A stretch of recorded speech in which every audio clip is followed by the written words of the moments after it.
भैया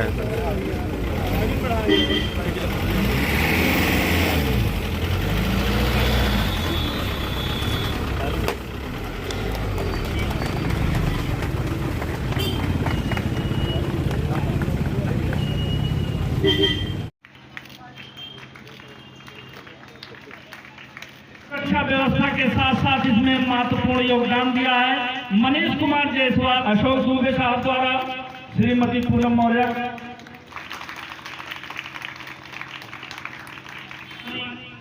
अंजलि सरोज, ये थे डॉक्टर प्रमोद कुमार साहब। और इसी कड़ी में मैं श्रीमती और ये माननीय मुख्य अतिथि महोदय को, अपर पुलिस अधीक्षक महोदय का सम्मान करते हुए क्षेत्राधिकारी महोदय। इसी कड़ी में अब मैं महिला थाना अध्यक्ष जानकर उनका सम्मान करें। ये थी नगर अध्यक्ष, नगर पंचायत अध्यक्ष महोदय मगहर। और इस कार्यक्रम की अगली कड़ी में अब मैं प्रभारी निरीक्षक, उन्होंने अपने राजनीतिक जीवन से इस सब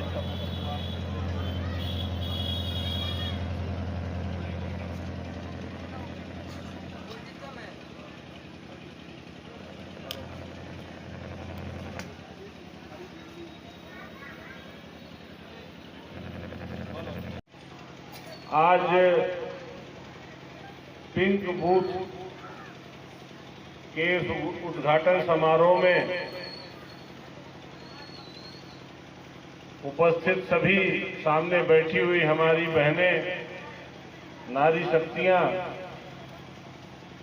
सभी भारतीय जनता पार्टी के पदाधिकारीगण, पूर्व जिला अध्यक्ष राम ललित जी, बार एसोसिएशन के अध्यक्ष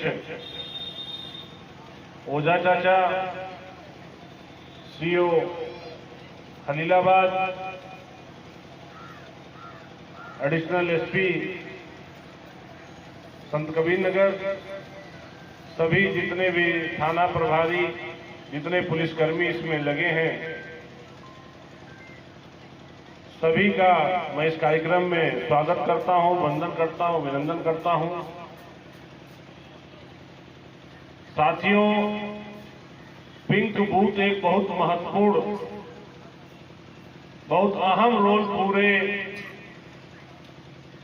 इस सरकार द्वारा जो अभियान चलाया गया पिंक बूथ का, इसका एक जो सार्थक असर दिख रहा है कि पारिवारिक मामले, जो मामले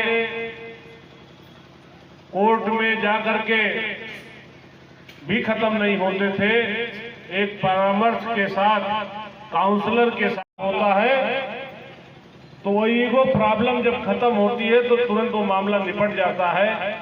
काउंसलर को लगा करके पारिवारिक मामलों में इस तरीके से पिंक बूथ पे काउंसलर, जो महिला को भी काउंसलिंग होती है, जो पुरुष पक्ष है उसकी भी काउंसलिंग होती है और आपसी मामले सुलझ जाते हैं। इसलिए पिंक बूथ का रहना अति आवश्यक है, क्योंकि आजकल चाहे काम के प्रेशर में, आर्थिक प्रेशर में, किसी न किसी तनाव में पारिवारिक मामले सबसे ज्यादा जो मामले आते हैं पुलिस के पास, उसमें पारिवारिक मामले आते हैं और उन मामलों के निस्तारण के लिए पिंक बूथ अति आवश्यक है। इस जनपद में इसकी बहुत बड़ी कमी थी, जिसको आज पूरा किया गया है।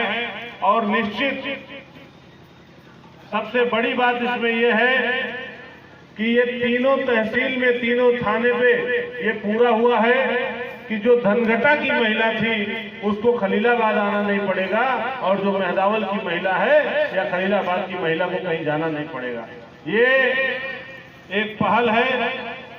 इसके लिए उत्तर प्रदेश सरकार, यशस्वी मुख्यमंत्री जी की सोच को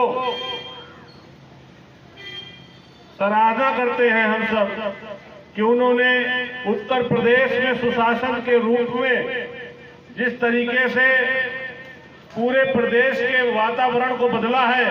महिलाओं के सशक्तिकरण में, महिलाओं के सम्मान में महिला शक्तिकरण की हेल्पलाइन है।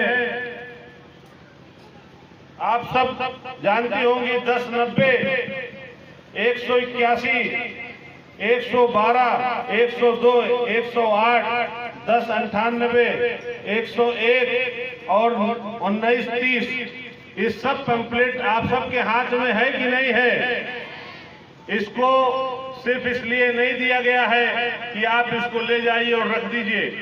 इसको पढ़िएगा और निश्चित तौर पे उत्तर प्रदेश की धारणा 2017 के पहले जिस तरह थी, आज जस्ट उसका उल्टा हो गई है। और 2017 के बाद उत्तर प्रदेश के बारे में पहले जो महिलाएं 5 बजे के बाद सुरक्षित नहीं होती थी, आज वो महिलाएं 12 बजे रात तक भी यहाँ की बेटियां सुरक्षित हैं। और इसका श्रेय इस प्रदेश के मुख्यमंत्री आदरणीय योगी आदित्यनाथ जी को जाता है, जिन्होंने उत्तर प्रदेश के लोगों के प्रति जो सोच रखते थे बाहर के लोग और यहाँ की महिलाएं, यहाँ के अपराधी, सबकी सोच परिवर्तित हुई है। अपराधियों की सोच में यह है कि अगर अपराध करेंगे तो या तो जेल जाएंगे, नहीं तो नरक लोग जाएंगे। इस तरीके का ये उत्तर प्रदेश जो उत्तम प्रदेश की तरफ अग्रसर है, ये हम सब के लिए एक उपलब्धि है। आज यहाँ हमारी बहन बेटियां सब लोग बैठी हुई हैं। आज पिंक बूथ इस जनपद में खुलने से इस जनपद की आपसी पारिवारिक समस्याएं अगर किसी भी प्रकार की है तो काउंसलर के साथ उनको जो सुविधाएं दी जा रही हैं, चाहे बच्चे अगर उनके साथ हो तो उनको रेस्ट करने के लिए, उनको अगर वो आती हैं तो उनको ससम्मान तरीके से पुलिस थाने से डर ना लगे। जो एक मन में पहले भय रहता था कि हम थाने पे जाएंगे तो क्या होगा, वो भय खत्म होता है। क्योंकि पिंक बूथ आपको भी लगेगा कि आपके लिए सुलभ हो, आपको देखने में अच्छा लगे, आपको सुविधा यहाँ अच्छी मिले। आप यहाँ जब आए तो आपको ऐसा माहौल न मिले कि आप अपराध। आज हम लोगों को बहुत ही हर्षोल्लास के साथ यह उद्घोषणा करते हुए प्रसन्नता हो रही है कि जनपद में मिशन शक्ति को आगे बढ़ाते हुए डीआईजी साहब की प्रेरणा से आज 3 स्थानों पर पिंक बूथ का शुभारंभ हो रहा है, जहां पे आज माननीय विधायक जी के कर कमलों से आज महिला थाने में इसका उद्घाटन हुआ है। वहीं धनकटा में डीआईजी साहब द्वारा और बखीरा में भी इसका उद्घाटन हुआ है। पिंक बूथ अभी तक जनपद में खाली महिला थाने में संचालित था। पिंक बूथ को परामर्श केंद्र के नाम से भी जाना जाता है। इसमें खासकर महिला संबंधी जो आपसी विवाद होते हैं, चाहे वो दहेज उत्पीड़न हो, चाहे परिवार का आपसी विवाद हो या घरेलू विवाद हो, घरेलू उत्पीड़न हो, घरेलू हिंसा हो, इस तरह के मामले देखे जाते हैं। इसमें काउंसलर की नियुक्ति हम लोगों के स्तर से जो समाज के प्रतिष्ठित लोग होते हैं प्रयास किया जाता है कि उसमें महिलाएं रहें। अगर महिलाएं नहीं उपलब्ध हो पाती तो पुरुष काउंसलर जो प्रतिष्ठित लोग होते हैं, जिनका अनुभव होता है सामाजिक क्षेत्र में, उनको मानदेय के आधार पर नियुक्त किया जाता है और वो प्रतिष्ठित लोग होते हैं। ऐसा प्रयास किया जाता है कहीं कोई विवादित नाम ना आए, उनकी सार्वजनिक सहायता हो, ऐसे लोगों को रखा जाता है। और उनके माध्यम से ये प्रयास किया जाता है कि जो पारिवारिक विवाद हो वो काउंसलिंग के स्तर पे ही उसका निपटारा हो जाए, मुकदमेबाजी में ना फंसे और परिवार एक हो जाए। हम आप जानते हैं कि आज ऐसे पारिवारिक परिवेश हो गया है, भौतिकता के लाभ, भौतिकता के चक्कर में परिवार जो है एक दूसरे से काफी मतभेद होते जा रहे हैं, आपस में भी परिवार में भी। वही मतभेद दूर करके परिवार को एक करने का प्रयास ये परिवार परामर्श केंद्र करता है। कभी कभी महिला उत्पीड़न, दहेज उत्पीड़न की भी शिकायतें आती हैं, तो दोनों परिवारों को इकट्ठा करके उनके मतभेद दूर किया जाता है।